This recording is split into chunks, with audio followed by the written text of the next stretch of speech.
I traveled 900 miles to Aurora, St. Luke's in Milwaukee when I needed a liver transplant. When I was 12 years old, I received a blood transfusion. And back then they didn't screen blood for any sorts of diseases, so I acquired hepatitis C. Hepatitis C is a disease that slowly destroys the liver. So I remained symptom-free for most of my life until September 16th of 2011. My husband came into the room and I was laying in the bed. My eyes were wide open. I couldn't speak. I couldn't move. So he picked me up and took me to Rapid City, South Dakota, to the ER. From there, I was transferred to Sioux Falls. The doctors in South Dakota mainly said if I didn't get a new liver, I was going to die. A liver transplant is not the easiest thing to go through.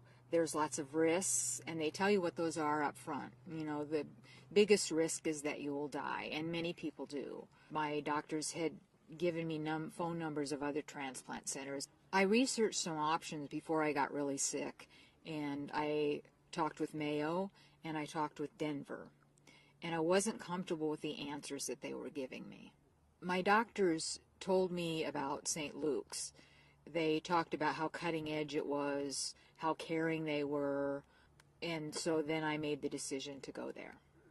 When I got there and they took me off the helicopter, the first man I met had a great big smile and he said, "Welcome to Aurora, St. Luke." And at that moment, I knew I was in the right place. They laughed with me, they cried with me, they made me feel like I wasn't always in the hospital.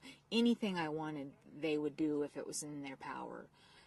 They made it seem like home. My husband was with me too, and they took really good care of him. Dr. Steers, who's the head of the transplant department, was a wonderful man and came in every day smiling and asked me how I was doing. He was just a really nice, calm man. There was a physician's assistant to Dr. Steers. His name was Spencer.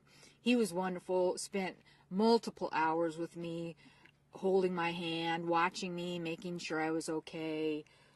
Dr. Clendenin spent, I think, close to 3 hours when I first got there explaining how the transplant would work and what I would be going through. And that was very comforting, too.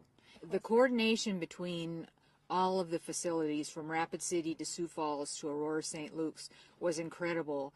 My outcome was incredibly wonderful considering the operations that I had. Before the transplant, I was always tired.